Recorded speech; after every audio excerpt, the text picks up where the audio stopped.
Hello friends, my name is James Hopkins, and as always I'm joined by my good friends Brian Castiglione and Anthony Alessino, as well as my younger brother, Jack Hopkins. On this show we're all about parlays, overs, unders, spreads, and money lines. Ladies and gentlemen, this is Parlay-Vous.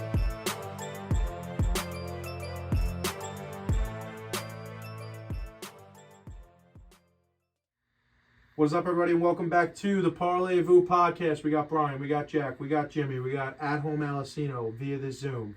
It is time for episode 142, and it is NFL Week 18 this week, which we will be getting more into, obviously, on Thursday in terms of the actual games. But this is the last season. We are through, once again, another beautiful regular NFL season. The end of our fourth season will be on Thursday's show. And season's winding down. There's going to be less games to talk about. We will start to shift more towards basketball and maybe some other things as the season lightens up and then comes to an end. So number one on today's docket is Sunday afternoon, right? Sunday. The New York Knicks. Saturday. I'm sorry. Saturday afternoon.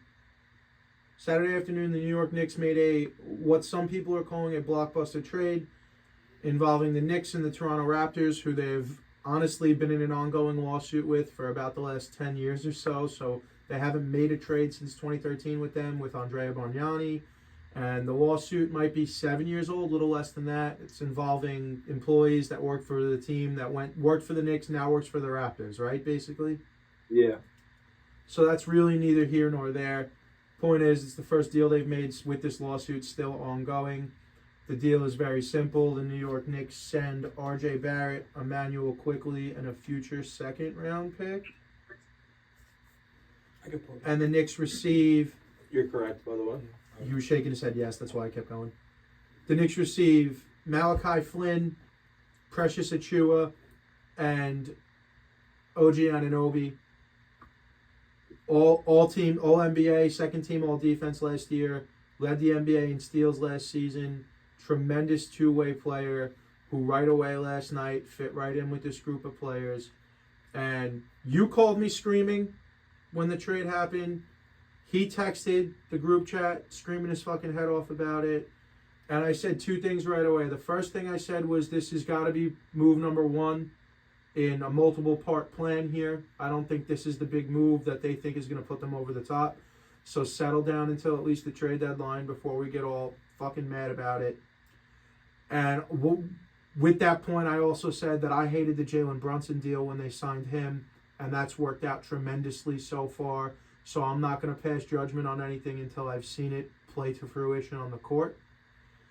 And the other thing that I said was OG Anunoby is going to get you 12 to 16 points on his own in the flow of the game without needing to call plays for him, without him having to get his own shots, without ISO shots, which is exactly what the Knicks need. Everything he does is similar to R.J. Barrett, except better, in my opinion, in the numbers' opinion, in the NBA's opinion, I think, at this point. He does everything better than R.J. does, and Quickly wasn't in their long-term plan. So if that's the price to go get a guy that's going to move the needle, in your opinion, as Leon Rose in Worldwide West, then they don't even think twice about doing it because Quickly is not in the Knicks' long-term plans. And when I say long-term, I'm talking the next 8 months. So the other thing with losing Quickly and Barrett is the two of them account for roughly 40 shots taken a night. A lot of them in ISO, a lot of them involving plays being called for them. If you were going to go get another ball-dominant star or ball-dominant superstar or any ball-dominant scorer at any level of the game here, not having those guys eating up shots and having a way better defensive wing that could arguably guard 2 through 4, if not 2 through 5, if not 1 through 5, if we're being honest about the whole thing, makes them more attractive. It makes them, if I am a Spider Mitchell or a Devin Booker or a Kevin Durant or any of these guys, the Knicks are more desirable now than they were on Friday night.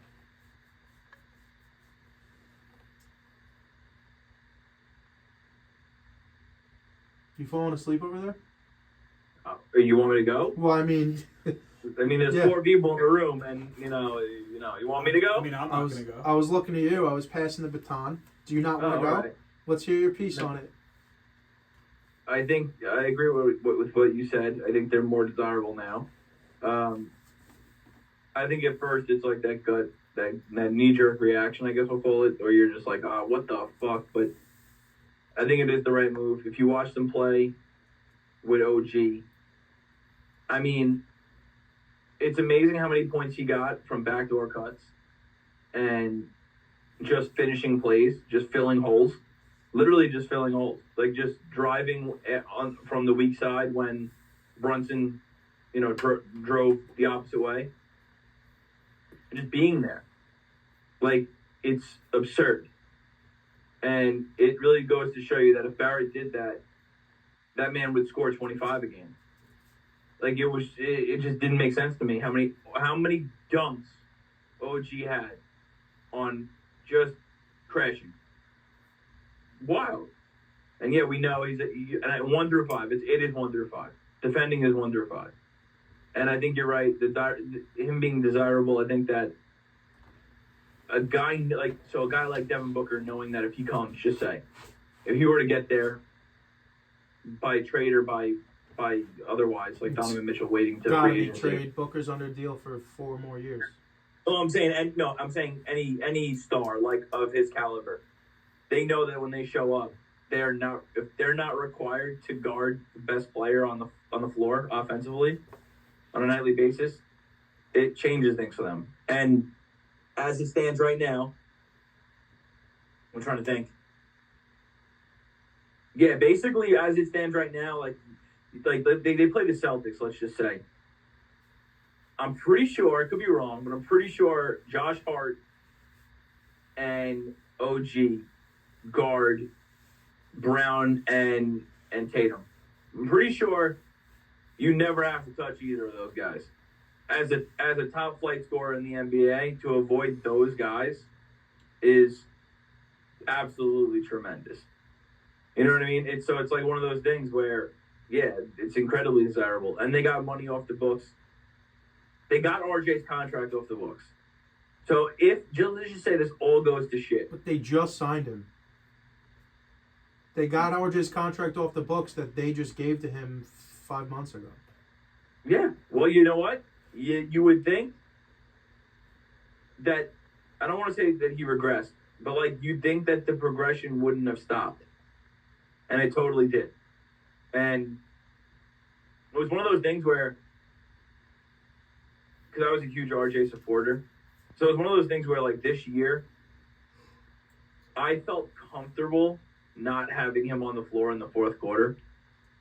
And I think as soon as that happened, as a fan or otherwise, when you're watching your team that just paid this guy a bunch of money, where you're like, he's okay on the bench.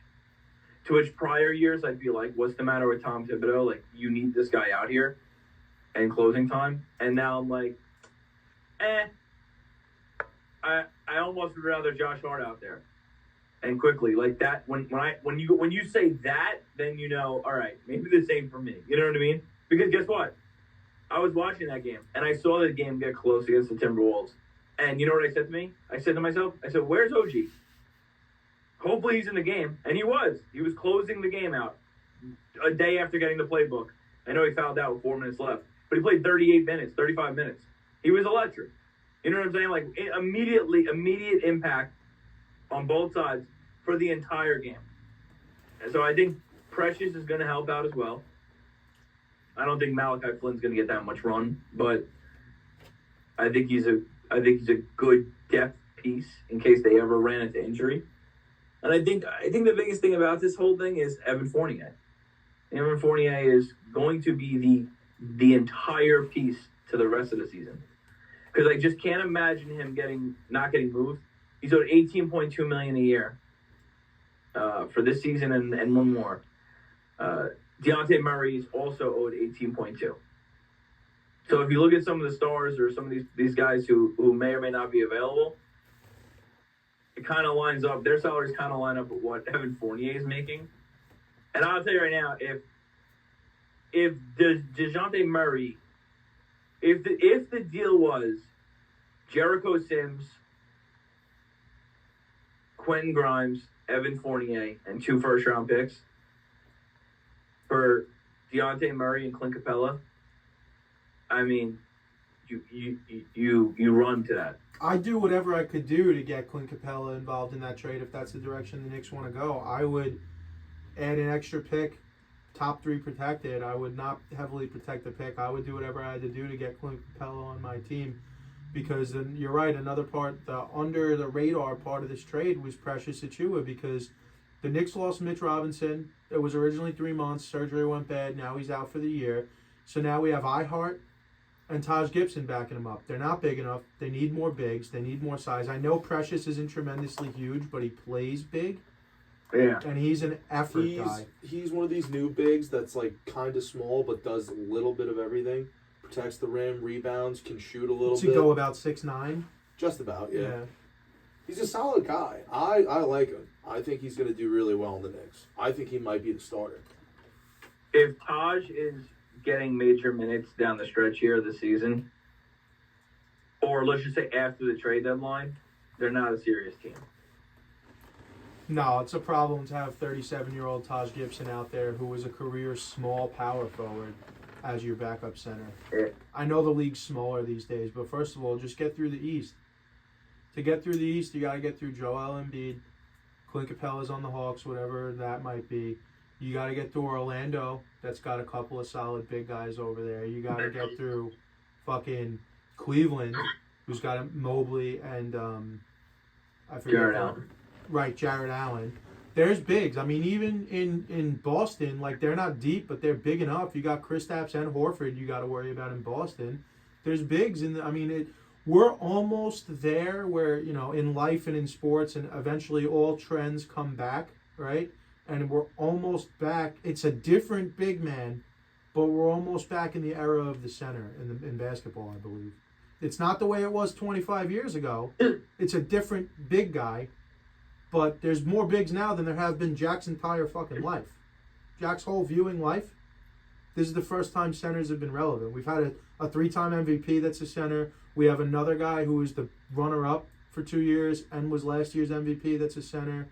We're back in the era of the big here. So you need to... Back in the early 2000s and the late 90s, where teams had to carry 4 or 5 centers or big guys that could play minutes just to throw at Shaq. I don't know if that's where we're going, but you can't have one big guy and compete in today's NBA. It's not going to happen anymore. Yeah, it's just frustrating to look at. It is, because like a guy like Halliburton, we could have drafted him. We didn't. He was there at our pick. We didn't draft him.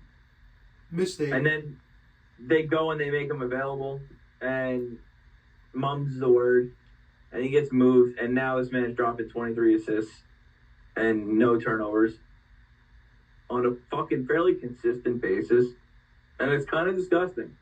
And then I look at it, and I look at the standings, and I go, we'll always be one away. We'll always be the bridesmaid and never the bride because of shit like this, So yeah, the trade's great. But I'm looking at the standings now, and it's like, I don't even think Murray puts us in a position to get out of the first round, but I don't know if it puts us in a position to go to the Eastern Conference Finals. So now Halliburton would have, but it just seems like we can't get over that fucking hump. Because the Pacers haven't made Halliburton available, have they? No, but you mean when the Kings moved him to the Pacers? I'm just making the Kings sure. moved him. Yeah, and I know they moved him for Sabonis, but maybe Randall could have got him. If Sabonis got him, maybe Randall could have got him. Comparable. Maybe obviously we know that Sabonis is valued higher, but he's a walking double-double. But I don't know, because I look at the teams ahead of them, and the Pacers, the Heat are always going to be there. The Pacers and Magic, I believe that the Knicks are better than, but there's Halliburton right there. And then you got the 8th seed Cavs, pretty underwhelming. And the Nets, and then you get the Bulls. So, the Knicks are going to make the playoffs. They are. It's just where they fall and how long they can avoid the Celtics or the Bucks for is going to be the basically the whole crux of it. But I'll tell you what, this now OG Knicks team can beat the 76ers. Because now OG now Maxey has OG on him. Yeah. And they've shown Now, you guys didn't see the game, but every team that played the fucking Sixers in the playoffs last season showed you the roadmap for how to fucking frustrate Joel Embiid. yeah. Build a wall at the paint. Make like Donald Trump and build a fucking wall in the paint. Don't let him fucking touch the triple team him. Go find the guy. Let fucking Tobias Harris beat me. Let Maxey take a shot once in a while. Go ahead and find out whoever your other guard on the floor is. Let him fucking take a shot. I don't care. We're going to triple team Joel Embiid in the post, and he's not going to get 50 on us. OG really frustrated Anthony Edwards.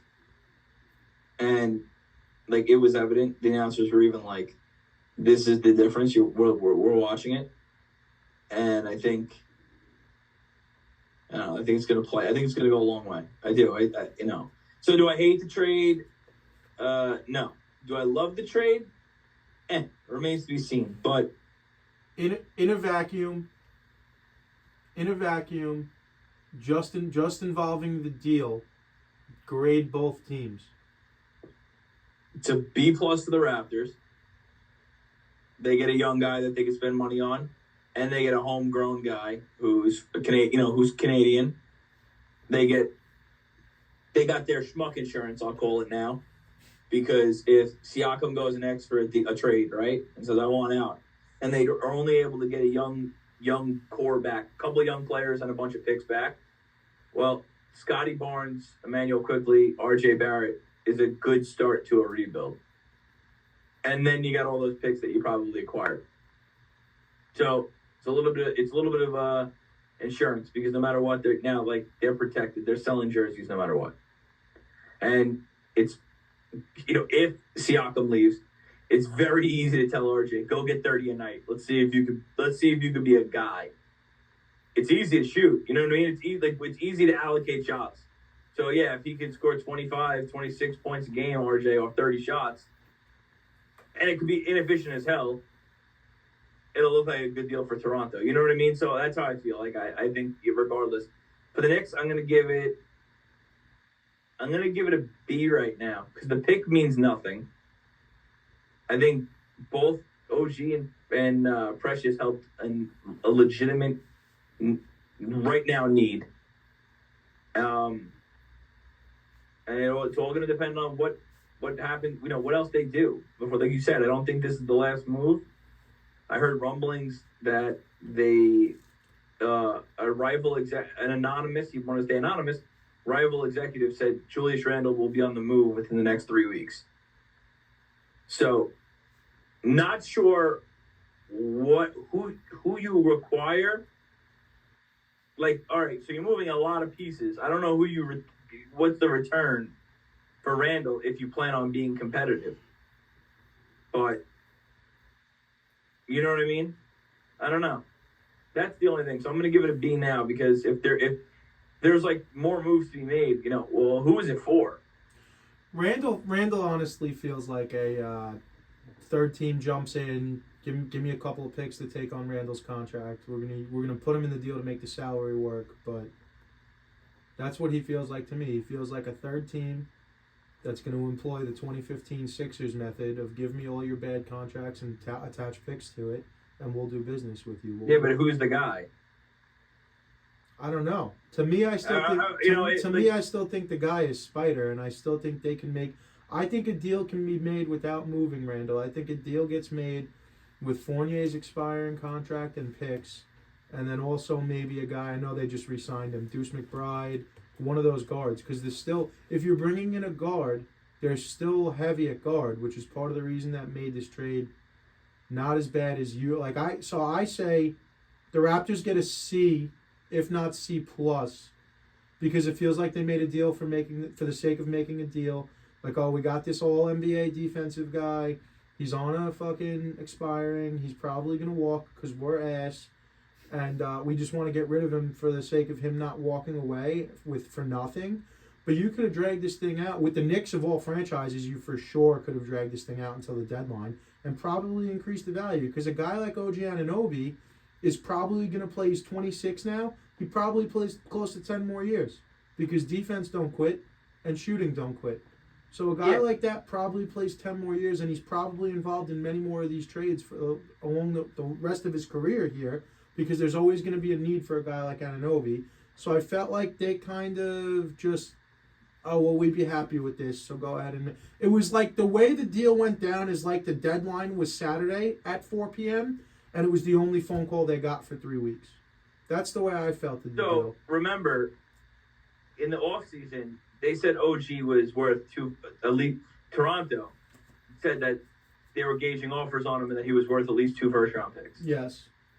And I think that they were looking around and not getting a single call, and for that value, and then not getting a single call for 1 first-round pick, and they were like, maybe we played our cards. Now he's 26 already. Maybe we held our cards too long. He's a former champion. He's been there 7 years already. Yeah, I think the value peaked for him. So now let's just get whoever we can. Let's move him. I thought, truthfully, and I know it's not going to sound like a Nick Homer now, but here we go. They were a Damian Lillard away from getting Giannis. Like, I truly believe that the Knicks were going to go all in on Giannis at the end of this season, but the Bucks were like, no, here's Lillard, and they were Tyrese Maxey breakout away from Joel Embiid. Like, I truly, in my heart of heart, thought that, obviously one or the other, not both those guys, but I truly thought in my heart of heart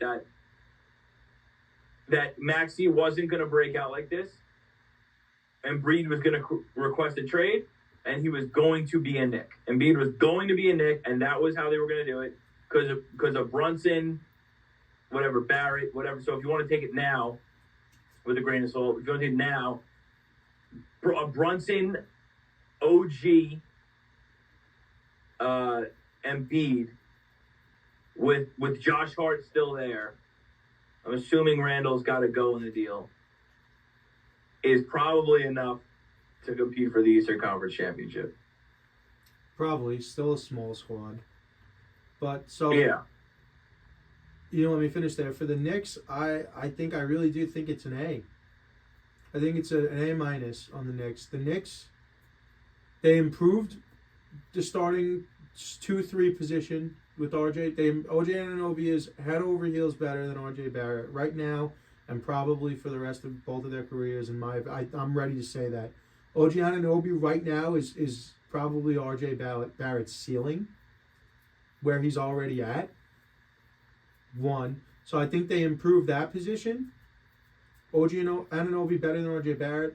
Bringing in Precious Achiuwa is an obvious upgrade over Taj Gibson in the backup big spot. They got way better at the pivot down there.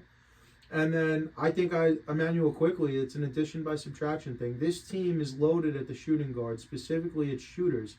So yeah, is IQ streaky? Can he get really hot and really cold? And does he get his own shots? Sure. But Dante DiVincenzo has been shooting very well lately. Josh Hart can shoot the ball a little bit. Deuce McBride's this guy that all we've heard about is he's really, really impressing in camp and in practice, and now he's going to get more run. And I think that they're going to easily be able to make up for Quickly's points. I really do. Between the 3 of those guys. Yeah. So, one last thing about it, and then I'm going to let Jack go because he hasn't really said much, and he's a big Knick guy as well. I know it's probably at this point a less than 3% chance, but the part that no one really is talking about is OG Anunoby is also a trade piece. OG Anunoby on his own, at the level that he is with an expiring contract attached to it, probably worth 2, 3, 4 times as much as Quickly and Barrett combined. When's the deadline? February, right around Valentine's Day usually, right?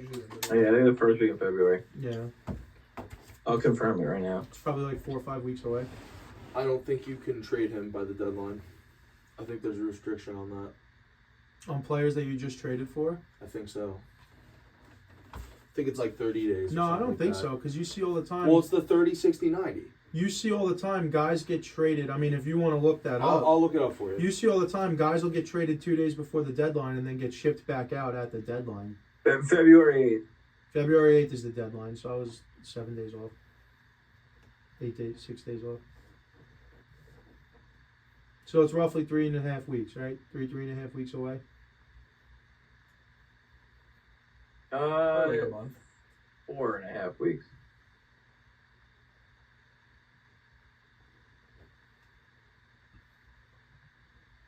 Trying to get this information from Jack real quick.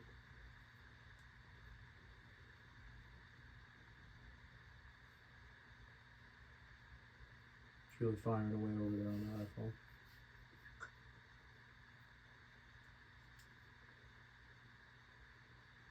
So yeah, well, I mean, I think I might be wrong. I don't know. I'm not finding any useful we'll leave information. it. We'll leave it as we're both wrong and we're both not right. So, all in all, we're gonna, time's gonna tell. But notable to obviously say, Sam Rose, Leon Rose's son, represents OG Anunoby at CAA as a sports agent. Likewise, with many of these Knick relationships, we have a lot of people tied to CAA. And, I mean, we knew that was going to be the case. We were all just kind of hoping it wasn't going to be Cat because that dude sucks and he doesn't want to win. And I still hope they don't trade for Cat. And if they do trade for Cat and possibly even Devin Booker, I'm jumping ship Thunder up with Brian. Oh, boy. They're 20-9, 21-9, something like that. They're a good young team. They're exciting. Maybe I'll be a Magic fan. They're a good young Magic are team. They're interesting. exciting. But I will not root for the Knicks if they trade for Karl Anthony Towns. Bottom line, end of story. No ifs, ands, or buts about it. I just hope that trade doesn't happen before January 17th because we're going to the game. All right. So you guys went basically into the specifics of what you believe the benefits of the trade are. I was more thinking about the second move. I mean, obviously the benefits of the trade will show itself. I think OG is just better RJ, and we have yet to see him shoot a lot from behind the arc. He shot a couple of shots, but a larger sample size will really tell what we got. Because if we get a knockdown shooter at that swing forward spot, I feel like the Knicks are in a much better position than they were before this trade. That's how I feel about it. The second move is mainly what enticed me. I mean, there's a couple of guys you could go out and get, but the scenario I really thought of right now is if the Clippers start to fall apart. Jesus Christ.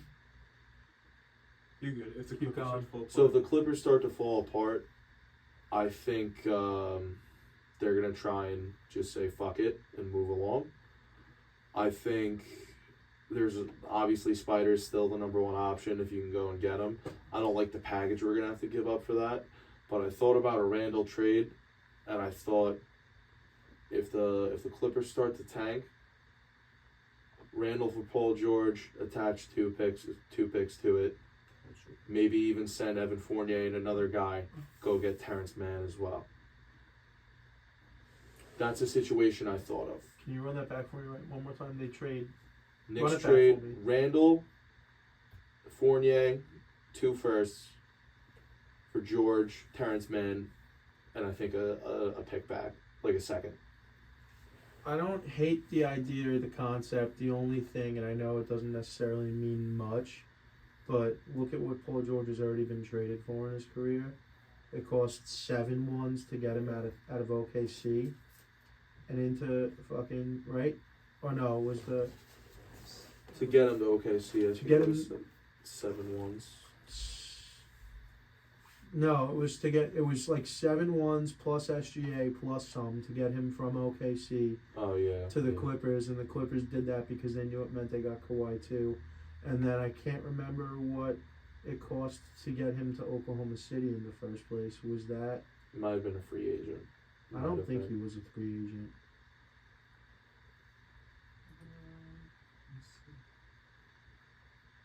Little history of Paul George. Just a little bit. First But- round picks in 22, 24, 26, and they swapped rights in 23 and 25. 5. It's 5 So total 5 picks. picks basically. And then that was to two of get them him were to swaps. that was to get him to the Thunder. Yes. Yeah. To the Thunder. Yeah, or to the Clippers? that was to. Oh no, I'm sorry. That was to the Clippers. That was to the Yeah, Clippers. to the Do you know Clippers. what it cost to get Paul George to the Thunder, Let's see if we can find that. Alessino? Get him to the Thunder. That was Yeah. the 87 picks, right? So No. this is what we were talking about while you were gone. Jack said he was thinking about a situation if the Clippers continue to tank and continue to suck. He was thinking about moves, and maybe the deal is Randall, Fournier, 2 first-round picks for Paul George, and then maybe you throw an extra some sort of highly protected pick or a second-round pick in there and try to get back Terrence Mann as well.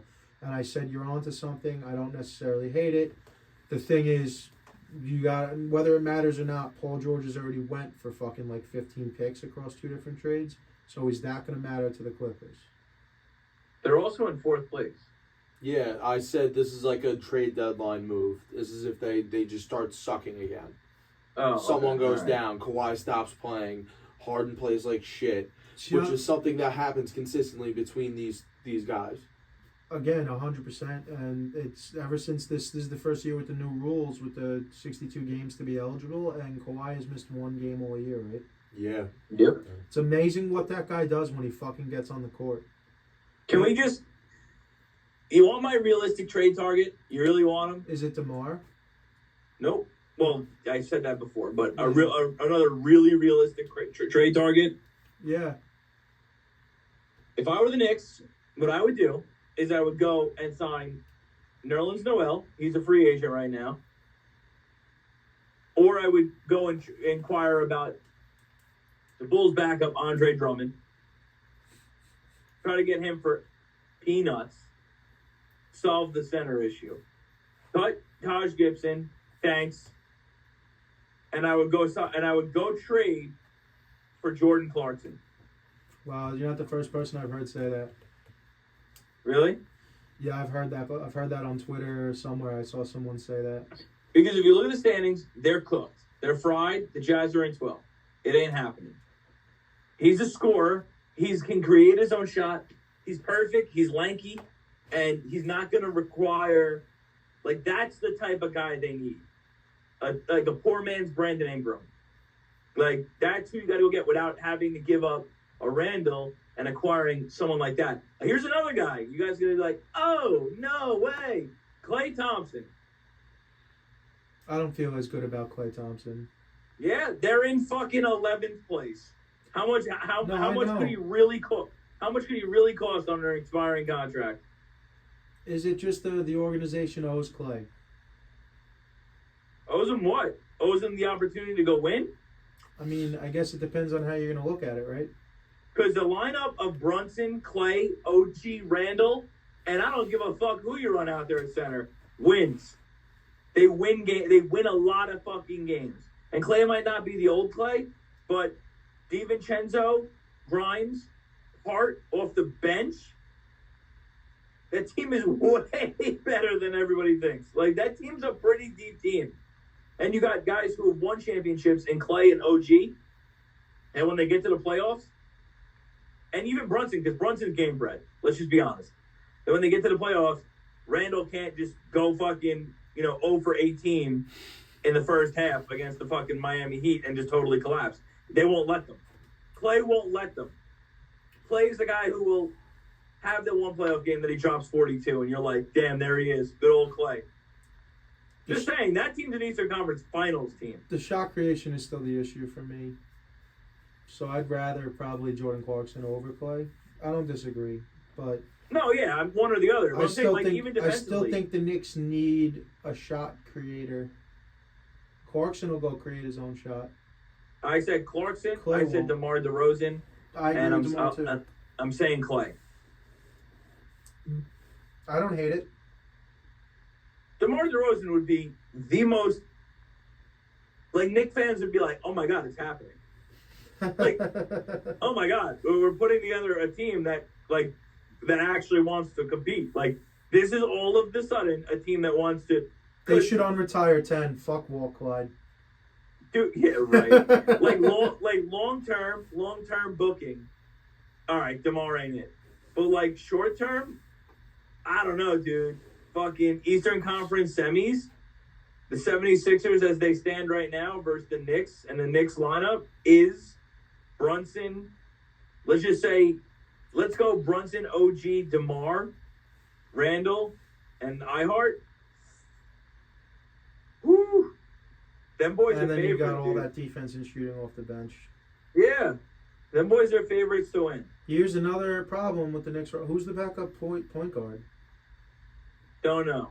Who is it? Who was the backup point guard last night? Probably Josh I Hart. think, I mean, I'm going to look at the minutes played, but I think it was, you know what? I don't even know, honestly, because Was it just Hart and DiVincenzo? it might have been DiVincenzo. I don't even know. Let me look at it. So Brunson passed 10 for the first time this season, and nobody else had over 2. Still need a backup point guard. Maybe Deuce McBride might be that guy. Only played 7 minutes, but yeah, I mean, he could be. He could be. I mean, yeah, I agree with you. I think part of it is going to be like the Knicks are going to be active in the buyout market for the first time ever. Which Like- almost never proves fruitful, but sure. I agree. This is my last thing I thought of, going into the deadline. Just another, you have to be there. It's got to play out the way it happens. Pistons just fucking cave. Don't say Cade. Dude, come on. You don't think the price could be low enough? Would you give up on a number 1 overall pick 3 seasons in, even though he's only really played 2? 1.5 by the time the trade deadline comes around? I'm not giving up on Cade Cunningham after 1.5 seasons worth of games played. On a team He's going to be the Pistons? yeah. They knew they were going to be dog shit. I don't think so. I don't think they're willing. I think there's other guys on that team that they're more willing to move on from. I think Hayes, they're probably more willing to move on from. I think Jalen Duren, they're probably more willing to move on from. I don't think you're talking about a team. They have a 1, a 5, a 7, and a 7 overall pick all on the team within the last 5 years right now, and they're still dog shit. So I think they might be willing to make a move, but I don't think the number 1 overall pick from just 3 years ago is the guy that you're willing to take for pennies on the dollar. I don't think so. He's not a bad player. Can't shoot very well. I think he would be exciting. I think he would mesh well with the team. I don't think maybe we have that conversation in a year or 2 from now. I don't think they're willing to give up on Cade this quickly. Yeah, I mean, I Or agree, that but organization's I being also questionable do feel like they would take a call. I'd make the call and I'd inquire, but I don't think they're going to be ready to just take 50 cents on the dollar for the guy that they won a lottery to get. What about this guy? Here, I 2 years got ago. one for you. What about LaMelo Ball? Damn, dude. Yeah, I'd go get LaMelo. That would He's be played lightning in a bottle. 50% of his team's games since he's been in the league, and his team has the same exact record that games he's played and games he hasn't played. And he now has to wear a Band-Aid on his head during games. What? Yeah, He, on his neck. well, it's right behind his ear. It's Yeah. really his head. He's got a tattoo of his personal company, like his personal apparel logo, Oh, right yeah, here. yeah. And the NBA has very clearly written in their bylaws that you cannot display whether it's tattooed on your body or on your clothing wear. You can't display a company that they don't have a working relationship with. So, is that about It's a it? weird time. Is that about it Yeah. on Knicks talk, Jack? Yeah. Yeah, just about. All right, let's get into the foosball. What we're all really here for. Got a couple of there's no Thursday game, obviously, and we're going to do all the gambling talk next week, so that's why I was okay going a little long on Knicks stuff, because I got a couple of points we're going to discuss for as little or as long as we'd like to, and then it's basically going to be Guess the Lines time. And after that, we probably sign off, right? So, Yeah, Jack, send me the week spread, the week thing. I don't have the order. we went off of the order it's on DraftKings. Okay, all right. So, I mean, if you want to do, did you pick your spreads already? You're not cheating Yes. from Smithtown, are you? No, I'm not cheating. All right. Unless you want me to. First on the NFL doc. Doesn't matter. You have fucking 15 wins. I have 2. Jack has 2. Brian has 1. Like, it doesn't matter. Or do you have 2? I think I have 2. I think you might have 2. I might have 1, and Jack has 2. think that's Yeah, great. it. And I've lost all season long in real life. So what the fuck are we talking about? Be better at playing the lines. So, like I told you on Sunday, dude, he goes, I suck at gambling. And I just happened to be standing up. As I stood up, I pointed at him. I'm like, you don't suck at gambling. They suck at playing. That's one way to look at it. So anyway, first, speaking about sucking at playing and sucking at gambling and sucking at doing it your job, first on the docket comes from the second game in the Week 17 schedule, Saturday night primetime matchup. Dallas Cowboys hosting the Detroit Lions on, impromptu Monday Night Football, little action, whatever you want to call it. And, well, I'll just say it. I had $240 on the Lions money line, which is just shy of 2.5 units for me. So, I mean, money's money to different people. To Jack, that's a ton of money. To some people, that's fucking an eighth of a unit. To me, it is what it is. I had $240. It's a pretty hefty fucking bet for me on the Lions money line. And here we go. We're going to run down the situation quick. I know you didn't see it and haven't seen any real video of it yet, Alessino, right? Did you watch the game? Well, I on Saturday? saw the plays. I didn't see Did you watch the game the on Saturday? check-in. No. So, Lions get the ball back, about 1:40 on the clock. Let's start with the fact that the Cowboys are in a position here to effectively win the game. And on second down, inside of the 2-minute warning, I believe the Lions only have 2 timeouts left at this point. Second down, inside of the 2-minute warning. Dak, throws a moonshot. Snap 1 second, 2 second, throws a moonshot into the fucking back of the end zone. Like the kind of throw you would make if you were the team that was down and you were like, I can't afford to eat a sack. I need to get rid of this quick. Nothing's there. Launch it into the fucking crowd. And Dak does that and gives them a free timeout. Then they get stopped on third, punt the ball. They get the ball back with 1:41 left. And no timeouts, down by 7. They drive the length of the field like they did for most of the game. Most of this football game, they significantly outplayed the Cowboys. They drive the length of the field, score a touchdown. Down by 1, 23 seconds left. Dan Campbell and the Lions they have that convict mentality, like from the longest yard. We always go for the win. Fuck all this. They go for it on fourth down more than any other team in the league. They go for it on fourth down 58% of the time, I think. Jeez. That's either fourth and short or fourth and goal. I didn't read the graphic all the way the other night. So they come out to go for it. Very simple. Overloaded offensive line. Play action. Looks right, looks left. Hits Taylor Decker. Wide open in the back of the end zone. 2 points.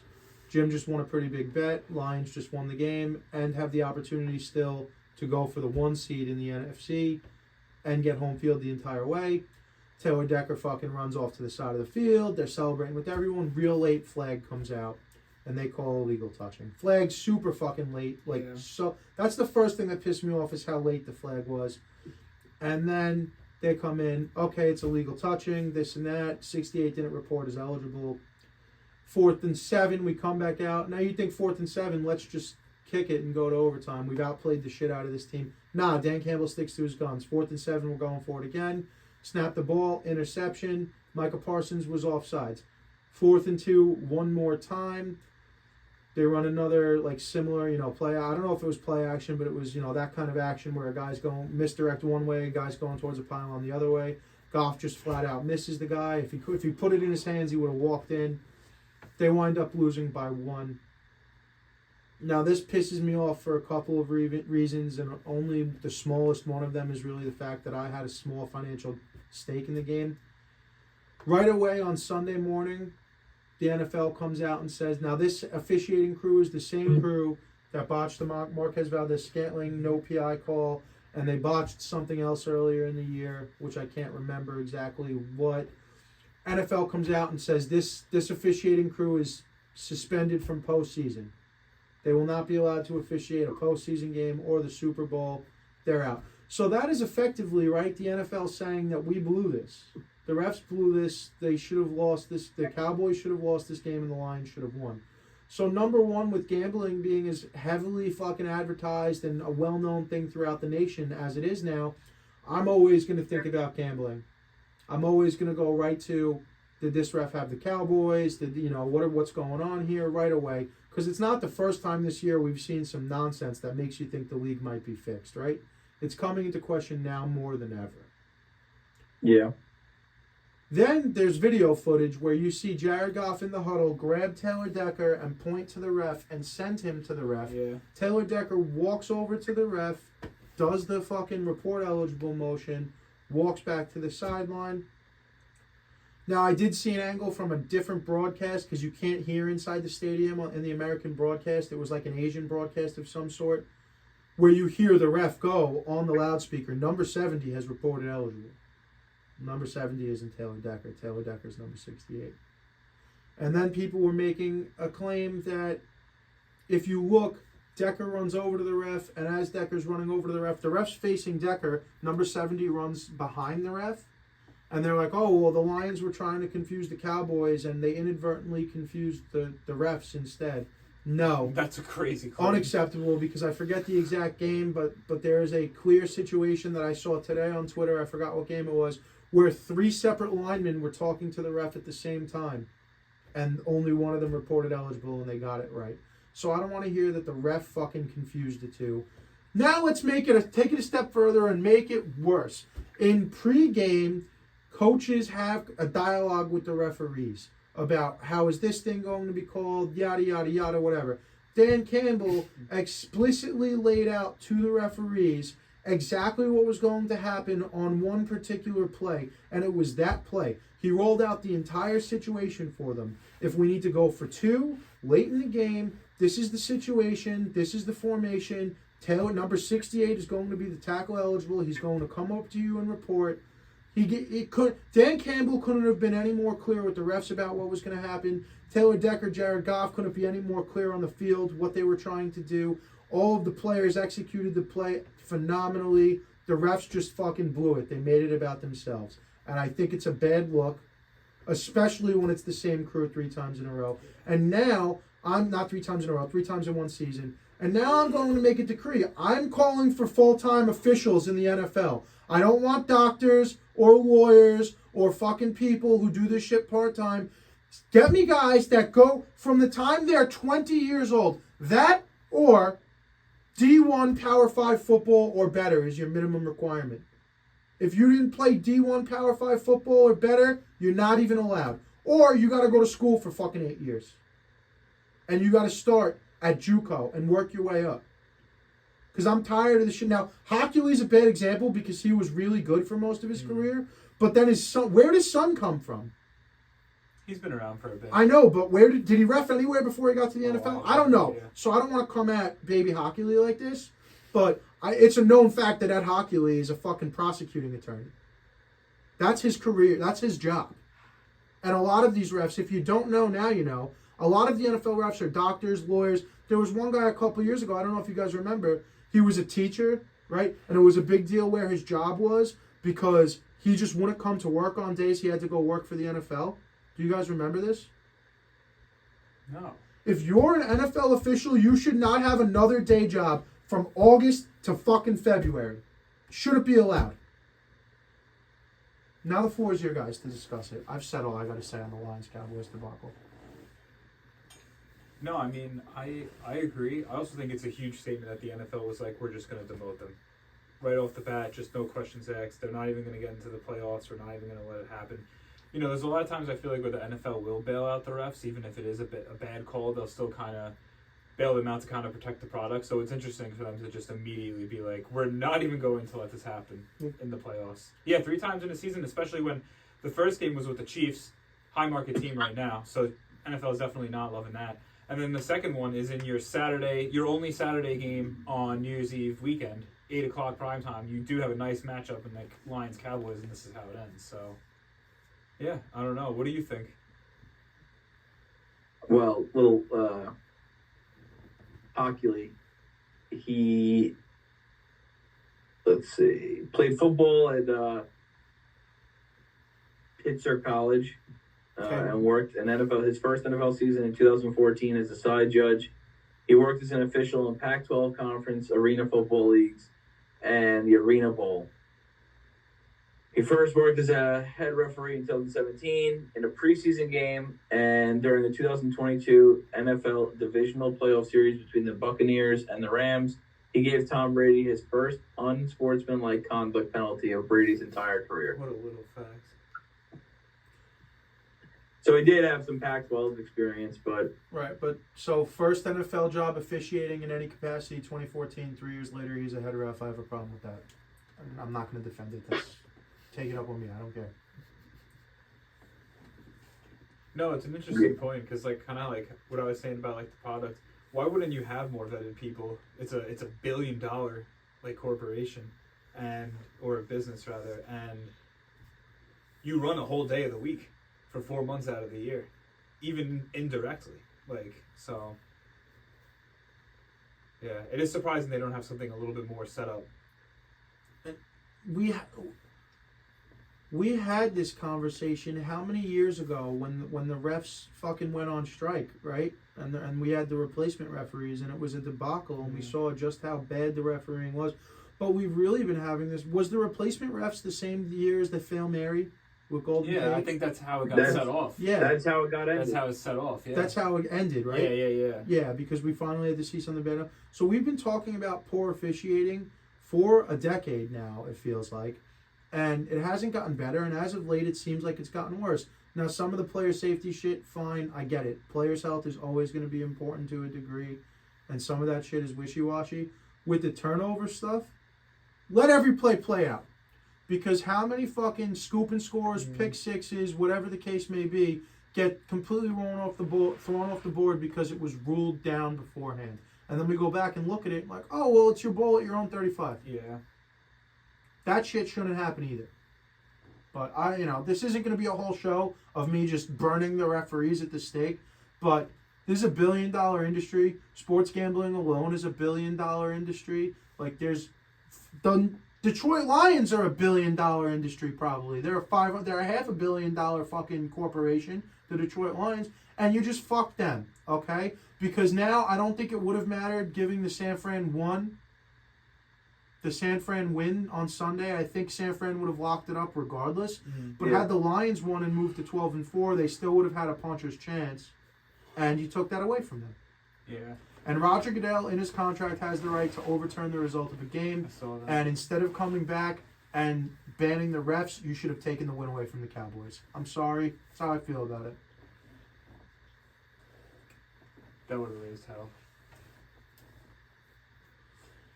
Might have happened had both teams not been, had the ability to probably get into the playoffs. It might have happened. Like if it was the difference between the Lions making it and not, it might have happened. But that starts happening, that opens up a can of fucking worms. Right. And so. Yeah, maybe they just don't want to open up that door yet. Keep that Pandora's box right there, some baby. real reserve. I don't know. Shit. I don't know. I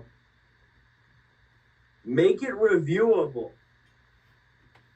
That's right. all you need to do is make it reviewable.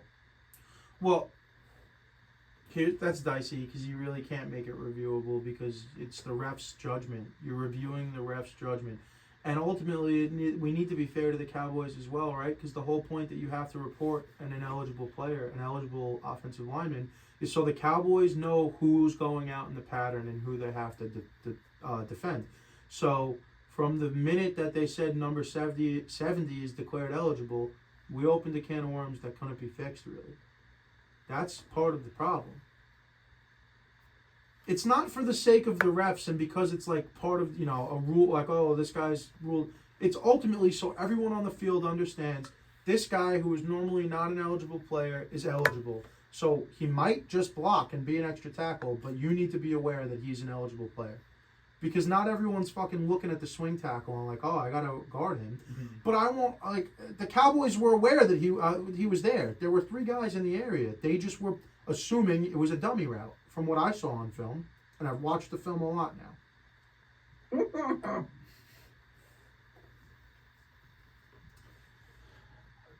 I can't say too much because I didn't see the play, happen.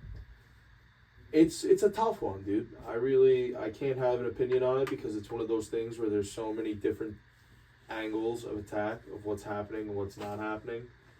I gotta let it be. I can't think about it. I believe the Lions covered on the spread, which I took instead of the money line. Yeah, So, to me, I won the bet, but to other people like you, it sucks. There's a wide range of outcomes for this. Some people took Dallas to win, you know? It's not like everyone lost on this.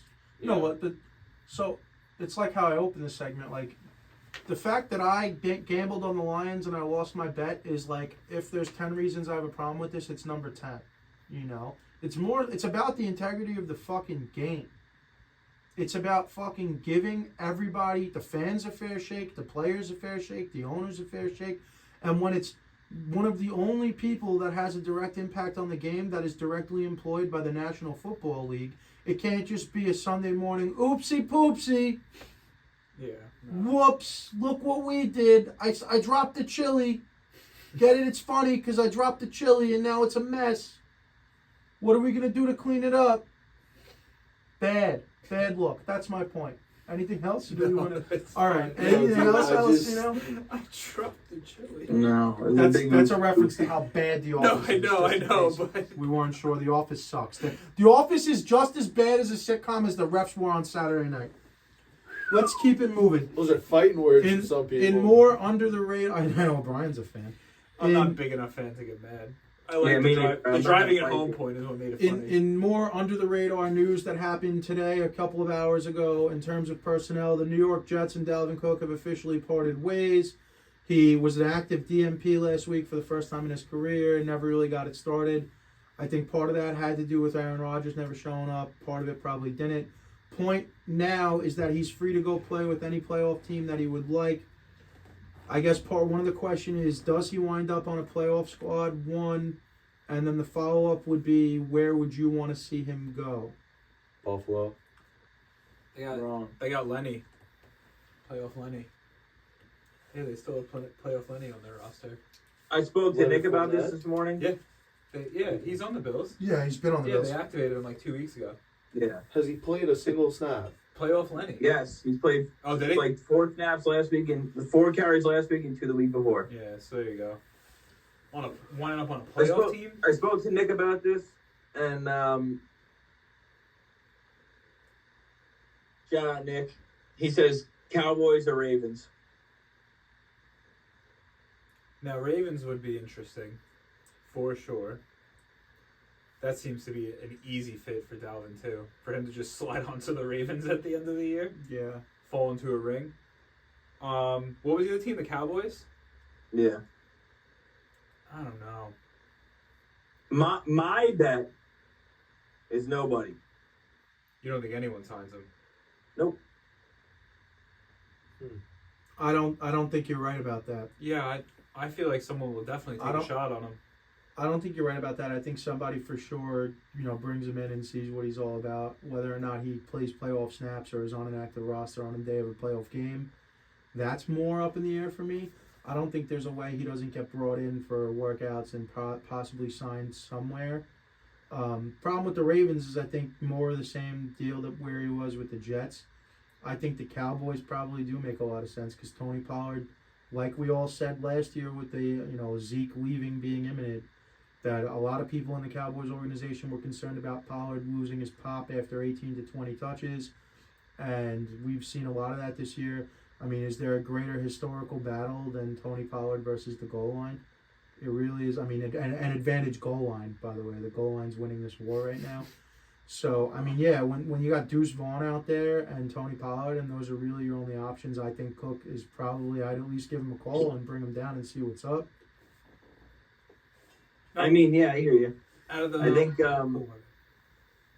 that There's no way he saw the mic pass. the Ravens do make the most sense to me. I just feel like we're still waiting for Zach Ertz to have a job. That's been 4 weeks. And I look at the playoff teams and I just don't think this Dalvin Cook is better than Elijah Mitchell. I'm looking at backups now. I don't think that I think Dalvin Cook and Fournette are the same. He already got one. I don't think Mozart and what? Okay. Yep. I don't think Mozart and Devon H.A. is saying, they're better than what he can bring to the table. So now you're looking at backups, right? And I don't think there's as many backups worse than Dalvin Cook on playoff teams. Besides maybe Justice Hill and maybe Deuce. What about, I know this is kind of a stretch and probably the least likely, but what about the Browns? I was just going to say that. Picking them up. So Nick said the Browns too, and for me it's like you got Ford, you got Kareem Hunt. Maybe, like it's like a maybe, but like for what? That's my thing is you're like, and this is the same thing with the Ravens. You're one of those are the top two teams in the AFC basically without him. I don't think he gives you that. I don't think he puts you over the edge. I don't know. It's just something about it. Like Ravens want to go sign somebody, and actually the Browns want to go sign somebody. Go get a wide receiver. Yeah. Both of them, because they both could use a fucking somebody. You know what I mean? It doesn't have to be an impact player, but just in case somebody. To catch something. Antonio Brown. Yeah, Antonio Brown. Chad Ochocinco. Terrell Owens. Yeah, that's just how I feel. I don't know. I could be wrong. I probably will be. Ooh. It's me. If he goes to the Bills, I'll be mad. I don't think he's going to go to the So Bills. I was just going to wrap this up if anyone out world down on Dalvin Cook. All good. So I think it's way more likely that he winds up at least having a conversation, maybe a cup of coffee, and maybe winds up on a practice squad with the Bills than it is that he sits the remainder of the postseason without a job. Just for the sake of, one, the Bills need some running back depth. I know they got Lenny. I know little brother James is doing well. But they still, it's been proven this year that they're a better team when they run the ball, which, I mean, I think a lot of teams could say this, but for a while the Bills just thought we're going to let Josh do it on his own. And the minute we could run the ball out, we beat the shit out of really good teams. So you can never have enough guys. And just for the fact that he could say, me and my little brother are making a fucking playoff run together, I think that would be more appealing to him than no job at all. Remember, they got Lab Murray, too. I know. But we'll move on. We'll get a quick one in here because we're going to have to call you back again. So I'm going to skip over one for now, although they could both be quick. As we got into the studio today, Brian let us know, a little push notification update, that the Cardinals basically came out publicly and said they're sticking with Kyler Murray for 2024, which comes as no shock to me. I think it comes as no shock to most of the people in this room. And then I've been saying all year that no matter where they wind up in the top three, they're going to take Marvin Harrison Jr. and see what they can do with Kyler. There's way too many holes on this team to just dump a quarterback and try to start over and think it's going to change the world. Yeah. Last Thursday, you were not here, Alessino, and we did a little over the cap, or not over the cap, which was it over the cap? Oh, we went to over the cap, did a little number crunching on several players across the league. Kyler Murray's dead salary cap number next year would be $96 million if cut and $56 million if traded next season. So there's virtually no way in hell, unless Kyler Murray retires or, God forbid, suffers a career-ending injury on Sunday, where Kyler Murray is not the quarterback on the Arizona Cardinals next year. And going back to what I've been saying about the Jets all year, asset allocation, you simply just cannot allocate any more serious money or assets into a second quarterback when you have that kind of money invested in Kyler Murray. So yeah, it comes as no shock to me that Kyler will be back with the team next season. Yeah, I mean, like you said, the Cardinals they're just a weird team. There's a lot of missing pieces, like you were saying. They really, really need a receiver. James Conner seems to be putting on, at least for the running game, but outside of him and Kyler, I mean, like you said, I think it was Thursday, Marquise Brown is gone. Dortch, not great. And Trey McBride seems like he's coming on, but even defensively, I mean, I'd be pressed all over the roster to name a defensive player on the Cardinals besides Budda Baker. They will not be drafting Marvin Harrison Jr. Why not? The Bears are going to do it. Why not? they'll be trading the pick. You think so? Okay, If- to who? To who? To who? So let's see. I gotta pull up the draft order. Please hang on. Oh, I could have pulled that up.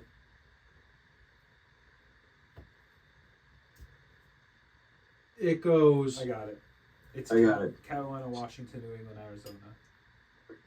Bears. Bears, sorry. Number one Stereo, are yeah. taking who, Jimmy? Two. It's really tough to say at this point, but you assume if the pick gets made as it stands, it's probably one of the quarterbacks. Caleb Williams is the favorite. So it's right over. now. What? So it's over.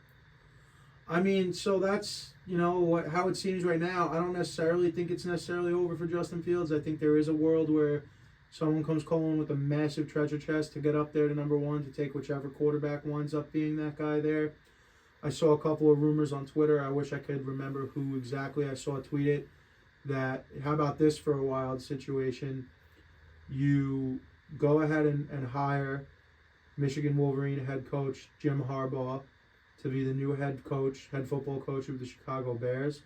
You use the number one overall pick on Marvin Harrison to pair him with DJ Moore, and then you use the number 8 overall pick to go get one JJ McCarthy, who Jim Harbaugh himself last night just called the greatest quarterback to ever play in the history of Michigan. Yep. But I don't like playing these games while football's still being, played. There's so much shit. There's a world's worth of shit that's going to go on between now and Yeah, you know what? late You're April. right. We're not going to talk about this now because right now the Cardinals are the 4th pick. So we're talking about something that's not even going to happen because he's not going to fold the 4. Well, then it's probably likely they go top tackle available. They trade the pick out to whoever wants the third best quarterback on their board. They go take another wide receiver, but I don't know if there's any wide receivers that are going in the top 5 necessarily. But there's What was your other question? Romeo Dunze. not top 5. Who? Wait, for who? You're the top. Your other question on the board. On your paper. Oh, one more thing on the paper. Yeah, I wouldn't call it a question. It's more of just a statement. This past weekend against Carolina, the Jacksonville Jaguars lost the game, right? It was against Carolina? Am I making that up? It was against Carolina. Carolina, but Jacksonville Jaguars won. won. Jacksonville Yeah. won the game. Yeah. I'm sorry. You're right. I'm confusing the teams. Carolina Panthers, Jacksonville Jaguars. Jacksonville wins with backup quarterback C.J. Beathard. New Panthers owner David Tepper, who is our new favorite guy to fucking just rip apart on this podcast. David Indirect. David Tepper, from his box, was seen caught on camera all over Twitter, TikTok, ESPN probably, throwing a drink on a Jaguars fan from the window from his box into the stands, throwing a drink on the Jaguars fan. He's now been come under fire for this, and people are saying all kinds of things about him. Number one, I already kind of had a feeling this guy was a scumbag. Let's just call it what it is. Most billionaires in America are. But, let's just take it one step further. Throwing a drink on a person, that's assault in most states in America. Nah, dude, that's real box energy. That's It's what that Costco. It's Costco big box Wholesale, energy. Yeah. wholesale Wholesale box energy, dude. Oh my god. Yeah, they fined him $300,000, which to him probably doesn't mean shit. But I did get a push notification as I got in that they are considering suspending him, which they should. Honestly, why you can't be throwing beer on fans. You from a can't be press assaulting box. fans, dude. Yeah, and it was in Carolina. I know usually it was in Carolina, so I'm sure usually in the South those things, like you were saying, usually do fall under assault and things like that. So I wouldn't. I just got be a surprised. push notification. Breaking news from my local TGI Fridays. Less They than are a minute. making- What? Less than a minute. Go. Unfortunately, we made the difficult decision to close your nearest location on January 2nd, 2024. It's been a privilege to serve you and the community. What Fridays And- is it? What? Hop Hop? What Fridays is it? The Hop Hog, the one on the Expressway Uh-huh. Service Road? Wow, they didn't even give you a notice. They're like, we're closed today. Look at this, dude. We break all kinds of Yeah. news on the Parlay-Vous Well, podcast. call us- That's Station why I page. wanted to break it so bad, because it's pretty much headlining. Is it devastating for Right. you, dude? Assume you have less than 20 seconds. Anything you got to say about Tepper, get it out now, and then I'm going to call you back. No, I'm good. All right. You can keep going. So yeah, Applebee's closing down in Hop Hog. think that's the one over TGI on the service Fridays. road. Applebee's, Jesus Christ. They're the same thing. TGIF, they are pretty No, much the same no, thing. Applebee's is much worse. Applebee's has the edge. Excuse me. I've heard more white trash things about TGI Fridays, but like Applebee's just straight up steal your shit. You know, they just don't give a fuck. What's he talking about? It's all white trash and it's all levels of Applebee's, right? Applebee's Yeah. is your regular Applebee's white trash. And then Fridays is like Smokehouse Applebee's, right? And then Chili's is Southwestern Mexican Applebee's, right? They're all just variants of Applebee's, and it's all for white trash. It's the Kirk Cousins thing. And if you happen to live in a town where the top 3 restaurants are an Applebee's, a Fridays, and a Chili's, find a new place to live. Damn, dude. Shout out to the local neighborhood Applebee's. Go fuck yourself. Yeah, Farmingville, Applebee's and North Ocean always really putting down. Even back in the day, they seem to be pretty consistent. It's the only As Applebee's far I've as, never like- had a problem with. Yeah, very consistent. Hopefully, don't get that text. Yeah, soon. yeah, no, really and it don't won't. want that. And it won't, You because know, that's 83. Yeah, I was gonna say right off Yeah. the LIE, pretty prime location. But yeah, David Tepper. I mean, it is pretty nuts. We'll see what happens. He's been under fire a lot this season. I don't think it'll ever fall into like a why is his name blanking me? The Commanders' previous owner. Oh, Snyder. Oh, Jesus, Snyder. Dan Snyder. I don't think it'll ever fall into anything like that, but Well, he Yeah. was fucking doing borderline rape stuff, so, yeah. I meant more in the fact of like the NFL removing him from ownership, like forcing him out in a way. It's usually not how it goes. not for this. So, I know we're going to guess the lines. I just also saw the report just come over. This is not about Fridays, but it's interesting. And I know we talked about this in the beginning of the show, but I just have to say it because it's interesting. Zach Lowe of ESPN. Sure. One of the better What? ones. What? I said sure, he's one of the better ones. Zach Lowe. Yep. Yeah. Revealed that people in the NBA viewed RJ Barrett's contract as a toxic asset. And multiple anonymous front office members and coaches said that he just thinks he's a toxic asset. And per conversation with multiple sources, the front office and coaches believe that they swallowed his contract to acquire Emmanuel quickly. Damn. Yikes. Big yikes, dude. Striking Big indictment. yikes. Striking indictment on the Maple Mamba. Tough. Wholesale toxic energy. They were like, dude. you came. So that's with another the- opportunity to just get a quick point across. We're going to stop doing variants of the Mamba nickname until people have fucking earned it, especially now that Kobe's dead. Well, it's I Kobe agree. year, dude. Welcome to 2024. That's fair, It's the that's Kobe fair. year. He was the fucking... He was Well, the it's Maple 2024 Mamba, It's and the year then of the Kobe. Scalabrini, the You White said 2024. Mamba, which is obviously more Did I jokingly fuck than that up? anything It's fine. else. It's okay. But Kobe was alive then, so it's It better. is the year Kobe. But then also Diana Taurasi. That is But true. Kobe deemed them the White Mamba. Diana Taurasi and Brian Scalabrine. Yeah. He deemed them that. So I think we need to just put the Mamba nickname. If you haven't already been deemed like a variant of a Mamba by Kobe himself, I don't want to hear it anymore. So we are going to play Guess the Lines. Before we get to that, let's a little scenario of what we're playing for in Week 18, because a lot of teams aren't playing for much, but some teams are playing for everything. So here are our Week 18 playoff scenarios by squad, okay? Stay with me now. I'm going to go a little quick. If you have questions, feel free to butt in. Buffalo Bills. The Buffalo Bills will win the division with a win over the Dolphins. If the Steelers and Jags win and the Bills lose, they're out. Okay. Steelers are playing the Ravens, who have nothing to play for. Jags are playing for their playoff lives as well. If the Bills lose and either one of the Steelers or the Jags loses or ties, they make the playoffs as a wild card. Houston Texans, a win and a Jaguars loss, they win the division. A win regardless gets them a playoff berth. A tie and a Jags loss, Steelers loss or tie, and they make the playoffs regardless. So they're good to go. Yeah. Well, here's the team they're playing. Right. The Colts with a win and a Jaguars loss or tie, and they win the division. The Colts with a tie and the Jaguars loss, they win the division. The Colts with a win, they make the playoffs regardless. A tie and a Steelers loss or a tie, and the Colts make the playoffs. So that's a huge game. On There's Sunday. a lot going on here. Huge So. game. The Jaguars with a win, just a simple win, they win the division. A tie and a Colts and a Texans tie, they also win the division.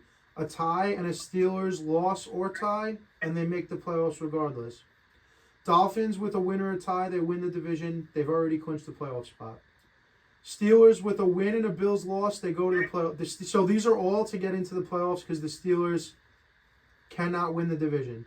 A win and a Bills loss, they get in. A win and a Jags tie or loss, and they get in. A win and a Colts-Texans tie, they get in.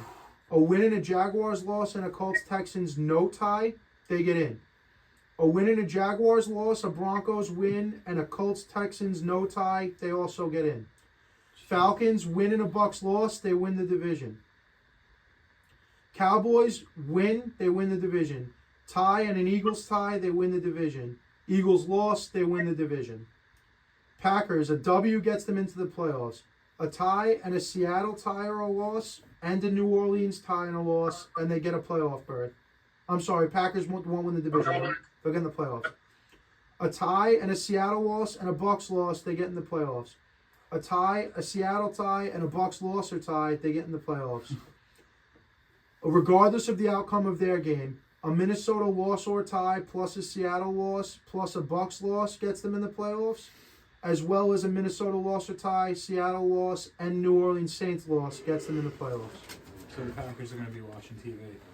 Vikings a Vikings win and a Green Bay loss, Seattle loss, and Saints or Bucks loss gets them into the playoffs. So Green Bay and Seattle have to lose, and then either Bucks or New Orleans loses. Jeez. Saints, a win and a Tampa Bay loss or tie, and they win the division. So your little division bet on the Saints from the end of the year would have come down to a lot this Sunday. Win and a Bucks loss or tie, they win the division. A tie and a Bucks loss, they win the division. A win and a Seattle or Green Bay loss or tie, they go to the playoffs. A tie and a Seattle or Green Bay loss, and they go to the playoffs. Eagles win and a Dallas loss or tie, they win the division. A tie and a Dallas loss, and they win the division. Seahawks win with a Green Bay lose or tie, they make the playoffs. A tie with a Green Bay loss and a Tampa Bay loss or tie, they make the playoffs. A tie with the Green Bay loss and a Saints loss or tie, they make the playoffs. Bucks win and they win the division. That's it. Tie, Saints loss or tie, they win the division. Tie with the Seattle loss, with the Green Bay loss or tie, and they have a playoff berth as a wild card. And those are all of the active Week 18 playoff scenarios that can happen. Jesus Christ. Yeah, Green Bay is As always, crazy. people just don't always pay attention to it because your team either is in no matter what or is at the bottom of the wheelhouse. Every year there's always nonsense going on. So a lot of times... Here's the thing. My Saints Jaguar bet, if I had it still, it's not win and win. No, it's a win plus a Bucks loss. Yeah, Saints need help. So, fuck. It's a win and a Bucks loss, and the Bucks have Carolina. Oh, Carolina. Yeah, so good thing you cashed out, I guess, right? Yeah. Let's do it. Let's guess those lines. Yeah. You want me to start off? Sure. All right. So, first game is going to be Pittsburgh traveling to Baltimore. I have Baltimore -2. And other starters are going to be in. What do you got, Jay? Pittsburgh playing for a playoff spot. I got Pittsburgh -3.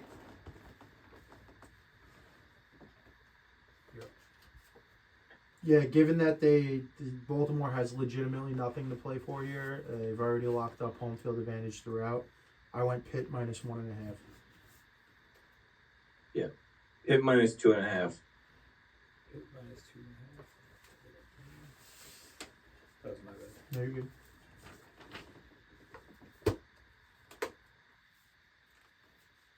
It's going to be Steelers -3.5 for that one. Who had Steelers -3? Damn, okay. Close one. All right. Up next, we have Houston traveling to Indianapolis.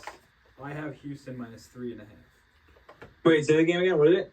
Houston traveling to Indianapolis, Okay. and I have Houston minus 3.5. I got Houston minus 5.5. James, what do you have? I got the horseshoes minus 1.5. Okay. I have Houston minus 1. It's Houston minus 1.5. All right, it's 2 points for Jack. Jack Islanders. Next up, we got Jacksonville traveling to Tennessee, and I have Jacksonville minus 4. I have Jacksonville minus 5.5. Jacksonville minus 6.5. Duval County minus 3. It is Duval County minus 5.5. Is that a bing bong? Yeah. For jeez. who? Jesus Christ. Uh-oh. Oh, no. Are you nervous? Yeah, I'm very nervous. He doesn't have a minute. So, up next, we got Minnesota traveling to Detroit. I was under the impression Detroit wasn't playing their starters in this game. Could It's be. iffy. So I went Minnesota minus 4, thinking they wouldn't. So I have Detroit at 3.5. Yeah, I still think Detroit's backups are better than Minnesota's starters. I got Detroit minus 2.5. I have Detroit minus 3, and I didn't even consider it that they would bench their players, so I could be wrong. it's Detroit minus 3. Bing Oh, bong. yeah. Oh, There yeah. we go. There we go. See, look, it's coming back. It's going to immediately end. Up next, Yeah, we with, have with that attitude, yeah. Cleveland traveling to Cincinnati. Another game where I thought maybe Cleveland would be resting their starters, but maybe they are. I don't know. I have minus 5 for Cleveland. 3.5. I got the Cleveland. Browns minus 6. What do you have, Alcino? 3.5 for Cleveland. I have minus 6 for Cincy. It is minus 6 for Cincy. Since he's minus 6. They are. Look, check it out. See what it's all about. See, that's a little crazy to me. Yeah, I The mean, good. fucking alarms are kind of they're kind of Yeah. going off. That's a little nuts. Good smiling, Jack. Yeah, good job. Real sharp, Jack. Real sharp. Yo, he's mad. I love He it. is mad. I can vouch for him today. He didn't cheat. No, Okay. he didn't. Next up, Tampa Bay traveling to Carolina. I have Tampa Bay minus 6. I have Tampa Bay minus 7. 6, 7. Alcino, what do you have? 7.5. I have Tampa Bay minus 6. It's Tampa Bay minus 5.5. So that's me and Jack. Up next, it's going to be Atlanta traveling to New Orleans to take on the Saints. I have Saints minus 3.5. I have New Orleans. Not New Orleans. I have Atlanta minus 2. Saints minus 2. Yeah, Saints minus 3. I mean, Atlanta minus 3. It's Saints minus 3.5. So I got a bing bong on that one. Up next, we got the Jets traveling to New England to take on the Patriots. I have Patriots minus 2. Yikes, dude. I also have the Patriots minus 2. Patriots minus 1.5. I have the Jets minus 2.5. It's the Patriots minus 2. That's crazy, dude. It's a double bing bong, right? Bing bong. Me and Brian are on the same page this week. I like it. I mean, you're killing it. I'm on the fast track to not score this week, and I hope I don't. You were close. It's close a bunch. This game was easier when there was only 2 of us. Start of the 4 p.m. games, we got the Chiefs taking on the Chargers. I have the Chiefs minus 2 in this game. Minus 2? Mm-hmm. Are they resting starters? Am I a James, jackass? I James. scored it as if they're resting starters. I scored it as if they're resting starters. Yeah. Okay, well, I got the Chiefs minus 12.5. Okay. Do you want to... No. What do you got, Alcino? 7.5. The Chiefs? Yeah. It's the Chargers. Oh, I didn't go. 3. Sorry, Jack. What do you have? Brian, I fucking had the Chargers minus... He's got Chargers minus 3 on the board, so he got it anyway.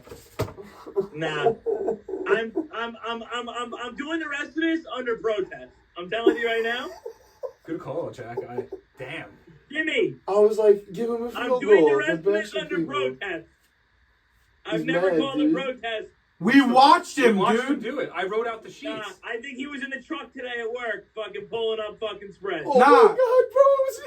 Oh my god. We were talking about Pokemon in the truck, dude. Nah, what do bro. you mean spreads? He wasn't. Well, we were talking about Pokemon in the truck, but then he was also spent most of the day just telling Fran to do more work.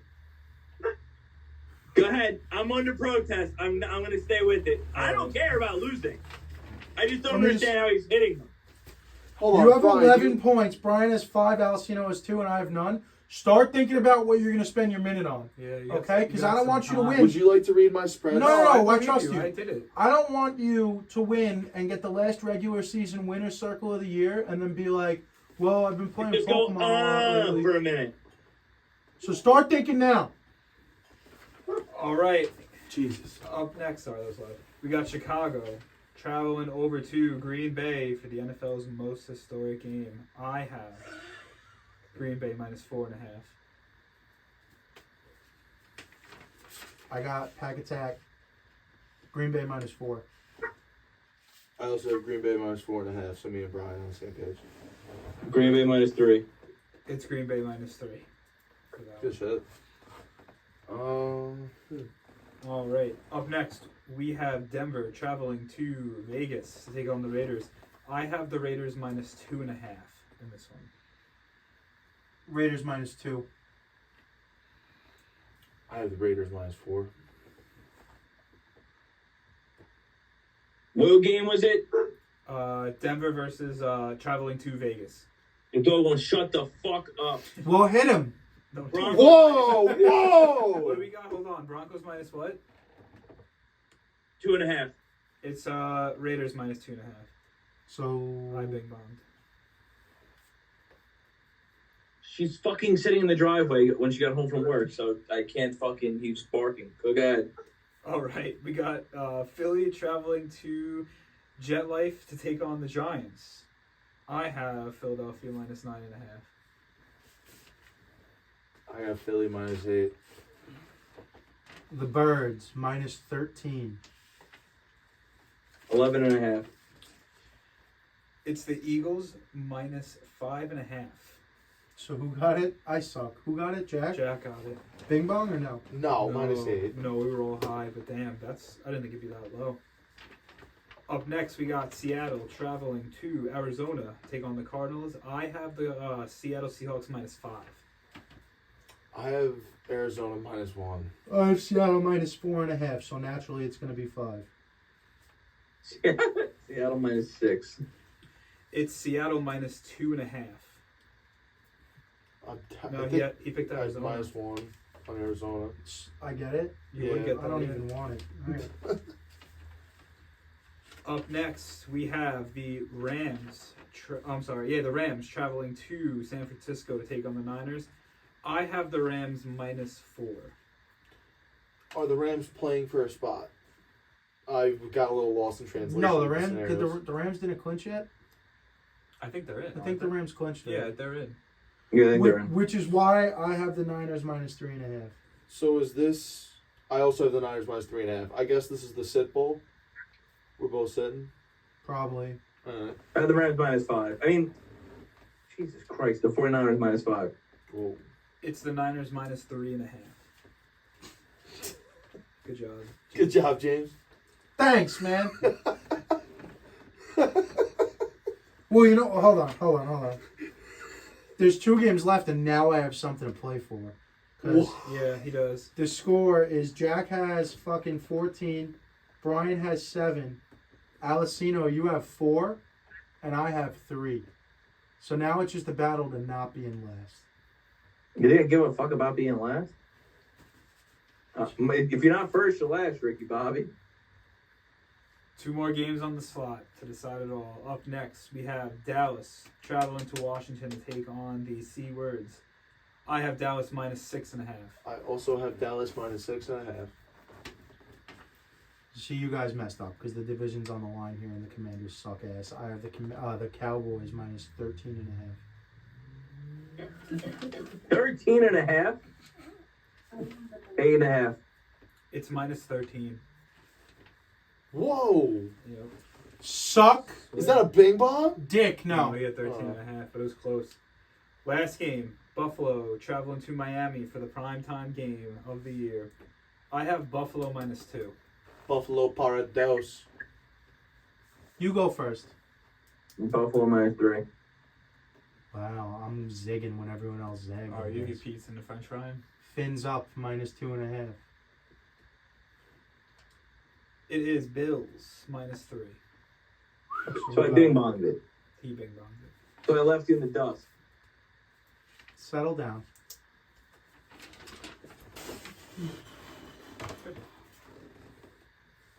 So before we go any further, I just need to clarify for all the people listening at home, I don't actually want Alcino to hit his dog.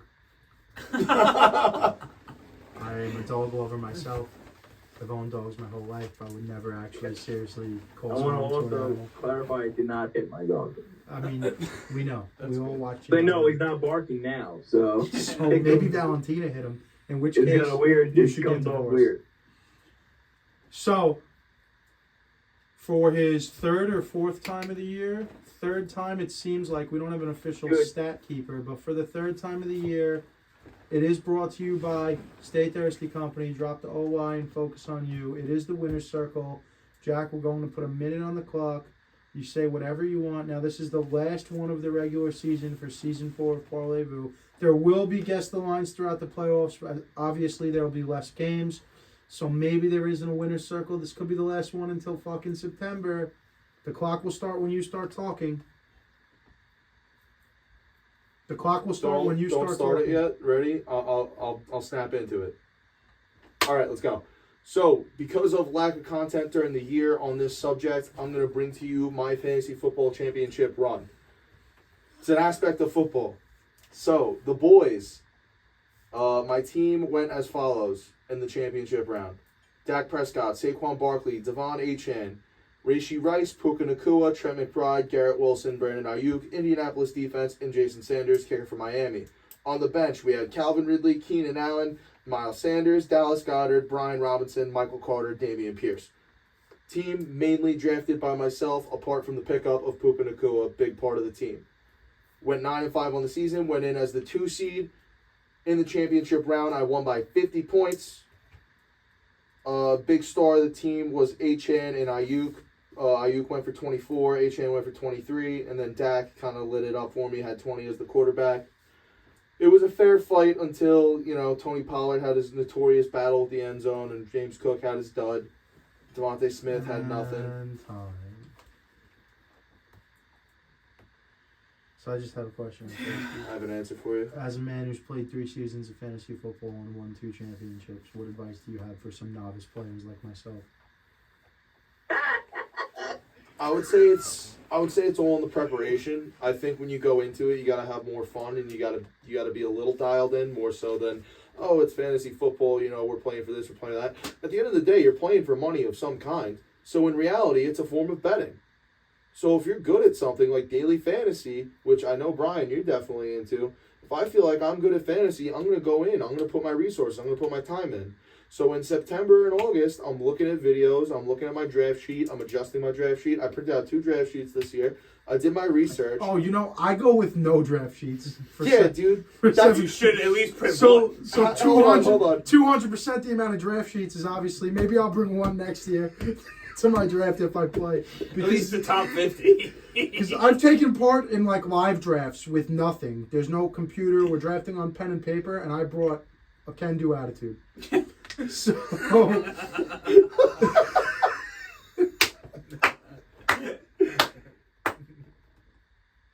on a more serious note, though, I will have to say I'm interested to see what the numbers are, but I'm willing to bet Puka Nacua was the league winner this year. He was probably the one player that stood out above the rest. Is he going to break the rookie record? He did already last week. Or he broke the Rams rookie record. I don't know. I'm saying the all-time I rookie think he record. might have broke it. I think he did. I just saw it. Kyrie Williams, too. Yeah, I mean, obviously we saw that 58.6, I believe. If not, I'm having a little... I'll go look for you. Yeah, he beat it. No, it's either that or I'm having a dyslexic moment, and it was 56.8. 58 or 56% of teams that made it to the championship round had McCaffrey on the roster, which was obviously a big debate this year, as it has been. Do you go McCaffrey or Jonathan Taylor or whoever Yeah. else? And obviously the answer this season was, in fact, Christian McCaffrey. So outside of McCaffrey, we already know is the most common player on teams that went to the championship round. I would be willing to bet Puka is probably the most common denominator on teams that won this I year. would also bet Keenan Allen. Keenan Allen had 3 40-point games this year. That's game winners right there. It's 3 wins. Brandon Ayuk had a consistent. I think he's top 20 on the year at a round 6, round 7 draft capital. So what goes into that too is like Keenan Allen. I don't know. I was completely unplugged to fantasy this year. Round 2 pick, round 2, round 3. Okay, so round 2 pick for Allen. Ayuk went in probably the top 5 or 6 rounds, right? Like 6, 7, 6, Yeah. 5. Puka Nacua was a scrap heap guy that became a wide receiver 1. Well, you could also say the same for a guy named Rashee Rice. Yeah, but Rashee Rice isn't the same level of impact. I mean, maybe he was on fantasy. He is. He was. He averaged 10 throughout the whole year. He was pretty good. Was he? Yeah, towards the end, he was near elite. I'm saying if you were lucky enough or smart enough, quick-whipped enough to go jump on Puka Nacua in week 0 through 3, you could have already had a Keenan Allen and a Brandon Ayuk on your team. You could have already, now you have 3 legit wide receiver 1s, and Puka's the guy that puts you over the top. Not that you're wrong, but Keenan Allen, it's hard to call a guy like Keenan Allen like a league winner when he goes in the top 15, 20 picks of the draft. You know what I mean? Rashee Rice hasn't scored below 10 points since week 12. I'd say for a guy you draft late, that's a very solid staple. Solid playoff run out of a rookie wide receiver dart throw for sure. Trey McBride, also one of my pickups on the waiver wire, helped me through a lot of the year. I also lost Trey McBride. Sorry, my bad. Calvin Ridley was kind of a dud for me this year. He was very on and off. He had games for me that won me games. Then he had games that lost me games. Dallas Goedert, though, got hurt for me in the middle of the year. Trey McBride was my definite pickup this year that got me through the rest of the season. Obviously, Puka was in there, but I had Puka by week 2, the start of week 2, and no one picked him up. So that's on everyone else in the league. That's how it goes.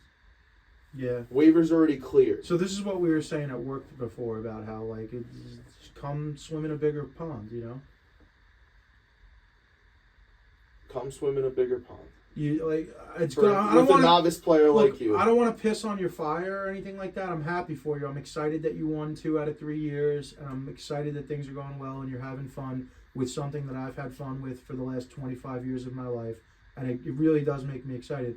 I'm just saying, when we looked at you at work before, me and Alessino, that is, and we said, oh, it's good, but, play with the big boys. Show me some fucking wins with some guys, some heavy hitters, not somebody who's drafting people based on name value or based on the team that they like or whatever you may have it.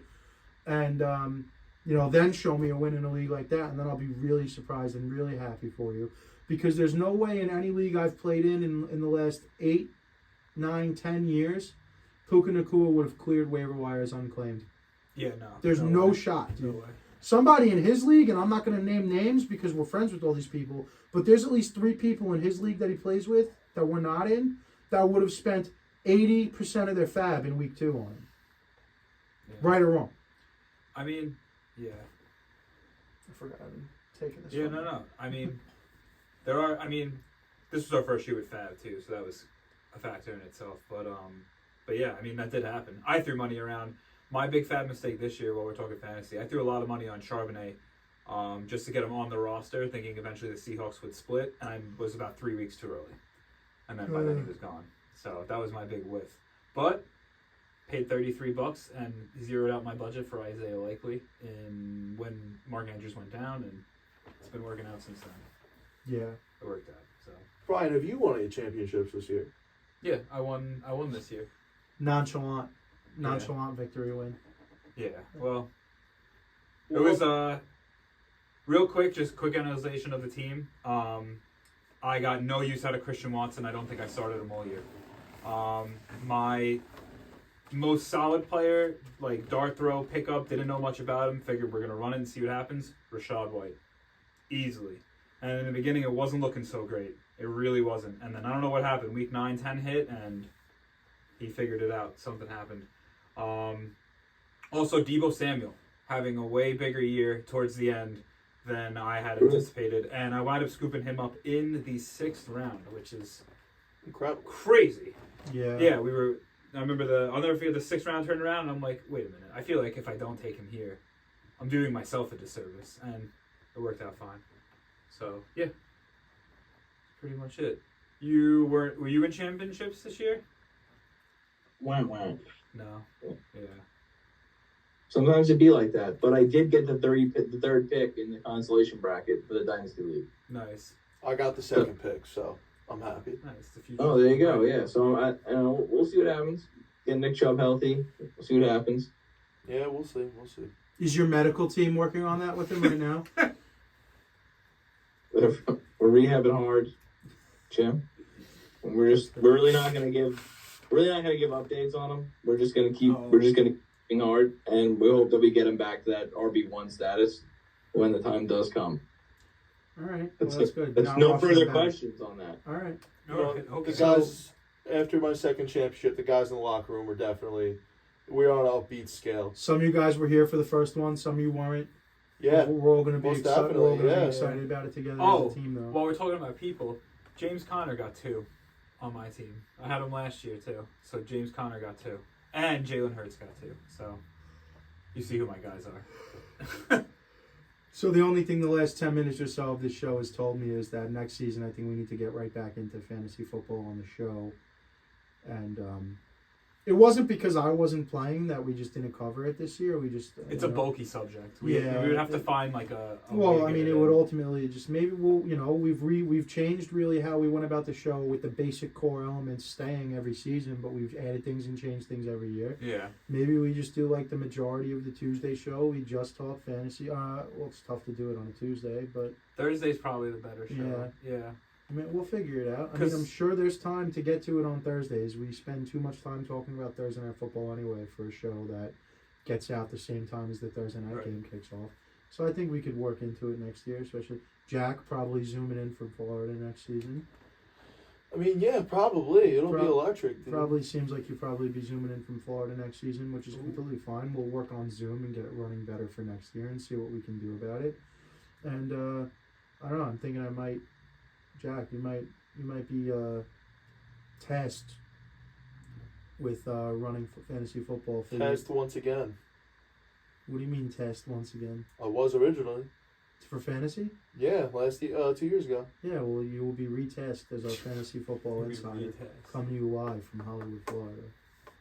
No. Not Hollywood, No. Venice Beach. I was about to say, damn. Yeah, sorry. All right, well, seems like a good show, no? Yeah. Closing thoughts? No. He's got nothing.